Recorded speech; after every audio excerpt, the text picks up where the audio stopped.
ये है हमारा हम्पी में दूसरा दिन एंड लास्ट वीडियो में आपने देखा कि हम गए थे Virupaksha temple, Kadale Kalu Ganesha temple, Sasive Kalu Ganesha temple, Shri Harikrishna temple और हजारा रामा टेम्पल एंड हमने पुष्करनी भी देखी थी।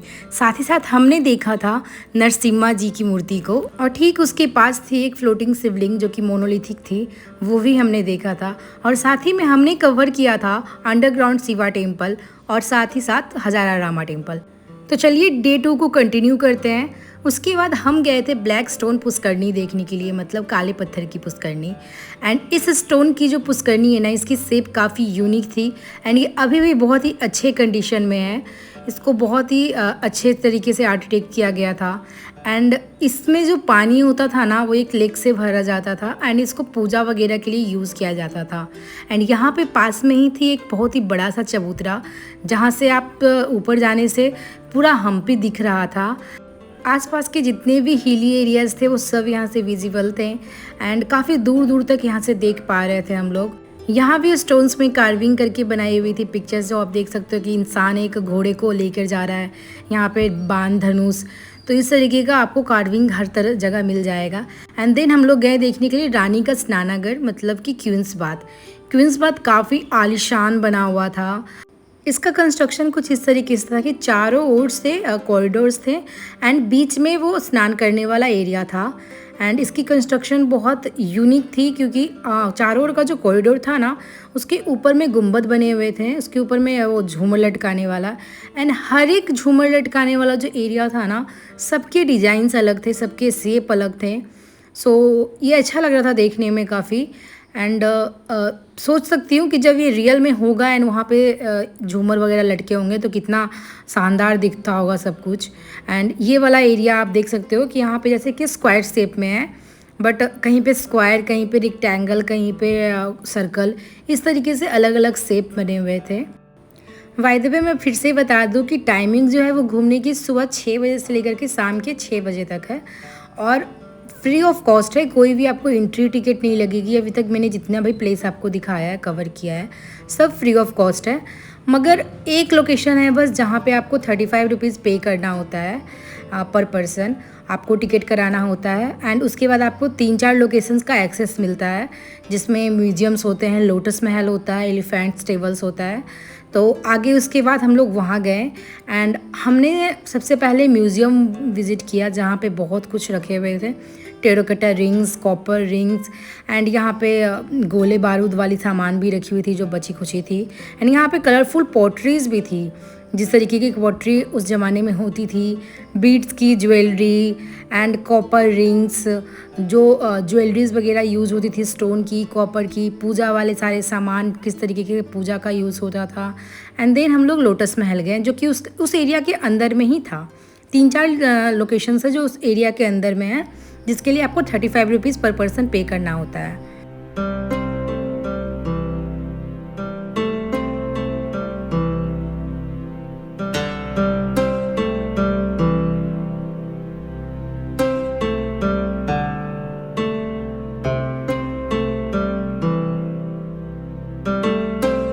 लोटस महल देखने के बाद हम चल पड़े आगे और ये क्लॉक टावर था, जो कि अब कुछ बचा नहीं है। और फिर हमने देखा एलिफेंट स्टेबल्स। एलिफेंट स्टेबल्स ये नाम से ही मालूम चल रहा होगा कि ये हाथियों की रखने की जगह थी एंड ये काफ़ी बड़े एरिया में बना हुआ था, एक इस तरीके से आलीशान बना हुआ था। इसमें घोड़े और हाथियों दोनों को रखते थे एंड ठीक इसके बगल में ही ना नौकरों की भी रहने की जगह थी, नौकरों का महल था। ये जो आप एरिया देख रहे हो, ये नौकरों का महल है एंड ठीक यहाँ पे हाथियों की रहने की महल। तो पहले के ज़माने में चाहे नौकर हो या हाथी हो, सबके लिए एकदम आलीशान बिल्डिंग्स बने हुए रहते थे। हम लोग सुबह से घूम रहे थे, सुबह विरूपाक्षा टेम्पल गया, उसके बाद ये सारे लोकेशंस पे। तो दोपहर हो गया था और हम लोग थक भी गए थे, सो हमने लिया छोटा सा ब्रेक और लंच करने के लिए चले गए। एंड इसके पहले का जो भी लोकेशंस मैंने कैप्चर किया है ना, वो मैंने पार्ट 1 अपलोड कर रखा है मेरे बाईटी चैनल पे, तो आप जाकर के देख सकते हो, मैं डिस्क्रिप्शन में लिंक डाल दूँगी। एंड वहाँ पे बाहर निकलने के बाद ना एक और म्यूज़ियम था जिसको मैंने स्किप किया, क्योंकि मुझे म्यूज़ियम और नहीं देखना था और भूख भी बहुत लगी थी। तो हमारे ऑटो वाले भैया ने हमें एक कैफ़े में ड्रॉप किया, जहाँ पे खाना काफ़ी अच्छा और अफोर्डेबल था। ये पूरा एरिया काफ़ी पीसफुल लग रहा था, काफ़ी अच्छा था, यहाँ पे सीटिंग अरेंजमेंट भी एंड ये मैंने साउथ थाली ऑर्डर किया था एंड ये बहुत ही अफोर्डेबल था। आई थिंक प्राइस मुझे याद नहीं है, बट 200-250 के बीच में ही था एंड काफ़ी बढ़िया था। आप इसका नाम मैंने आपको स्टार्टिंग में दिखाया था, मैंगो ट्री। आप चाहो तो विज़िट कर सकते हो, मस्ट रिकमेंडेड।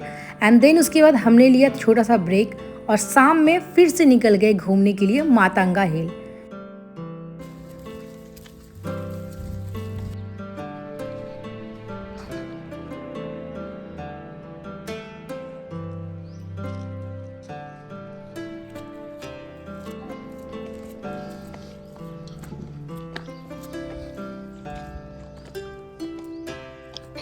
आज फिर से जाते हुए मातंगा हिल की ओर। कल हम लोग वहाँ बैठे थे, वहाँ से अपने सनसेट एंजॉय किया था। आज हम लोग जा रहे हैं ऊपर। Sunset in Hampi is so beautiful, ये सब दिखाते हैं लेकिन ये कोई नहीं दिखाता। ये बड़ी अच्छी बात कही आप। अभी और टॉप पे जाना है।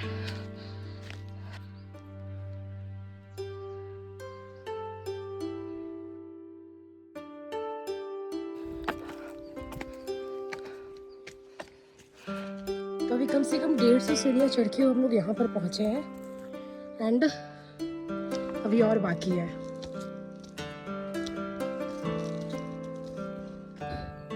ये दिखने में जितना इजी है उतना बिल्कुल भी नहीं है।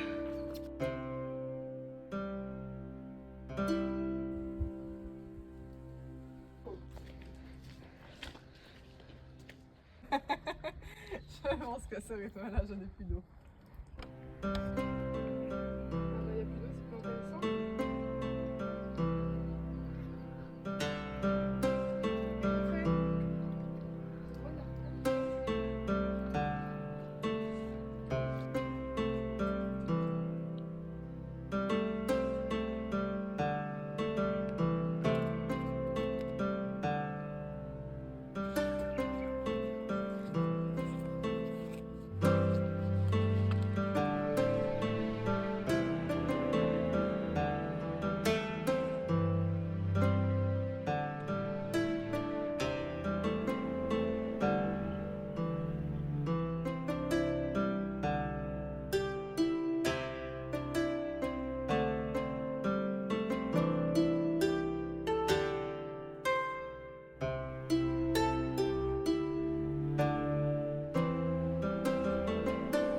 सो जैसे तैसे ना मैं मातंगा हिल के ऊपर पहुंच गई एंड जब मैं ऊपर पहुंची ना तो ट्रस्ट में मुझे ना बर्थ इट लग रहा था कि मैं जो इतना मतलब हाफ के ऊपर आई हूँ, वो इतना सुंदर सुंदर सीनरीज देखने के बाद सब खत्म हो गया, सब दर्द वर्द पीड़ा। इतनी सुंदर सुंदर सीनरीज दिख रही थी, एक तरफ पूरा बनाना का प्लांटेशन दिख रहा था और ये विरूपाक्षा टेम्पल एंड उसके आगे का पूरा हम्पी बाज़ार, और इस तरफ थी तुंगभद्रा नदी एंड कुछ रिमेन्स बचे हुए थे विजयनगर एम्पायर के। ये सब देखने में ना इतना ब्यूटीफुल लग रहा था view. I mean camera justice नहीं कर रहा है जो ब्यूटी मैंने रियल में कैप्चर किया और रियल में देखा था।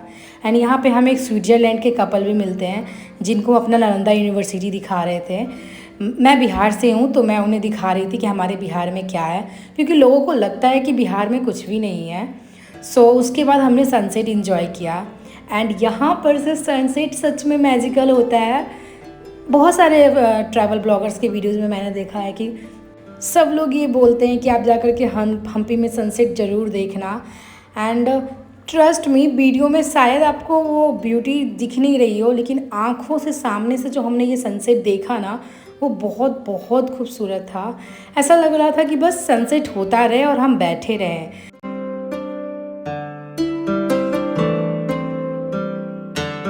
ये सब इतना खूबसूरत था ना, सब कुछ मैजिकल लग रहा था। एंड सनसेट ऑलमोस्ट हो चुका था और अंधेरा होने वाला था। एंड हम्पी के ना स्ट्रीट्स पे ज़्यादा लाइट्स नहीं रहते, बहुत दूर दूर पे रहते हैं। सो हमने सोचा कि अब नीचे उतरते हैं। एंड आज हमारा प्लान था कि आज हम लोग शाम में जाएंगे, थोड़ा हम्पी का लोकल मार्केट एक्सप्लोर करेंगे, थोड़े गोलगप्पे खाएँ एंड लोकल शॉपिंग किया। एक शॉप था हम्पी बाज़ार करके, मैं वहाँ गई थी एंड यहाँ इतनी सुंदर सुंदर चीज़ें मिल रही थी। मैंने इत्र भी ट्राई किया, वो बहुत टाइप्स के इत्र थे अलग अलग पर्पज़ के लिए। एंड इस टाइप के वुडन बॉक्सेस जिसमें प्रिंटिंग की हुई थी एंड साड़ियाँ, बहुत कुछ था। एंड इसके बाद फिर हम लौट आए अपने होम स्टे में और बढ़िया से डिनर किया। इसके बाद मिलते हैं डे 3 में। मैं दिखाऊंगी कि मैंने डे 3 में क्या क्या किया।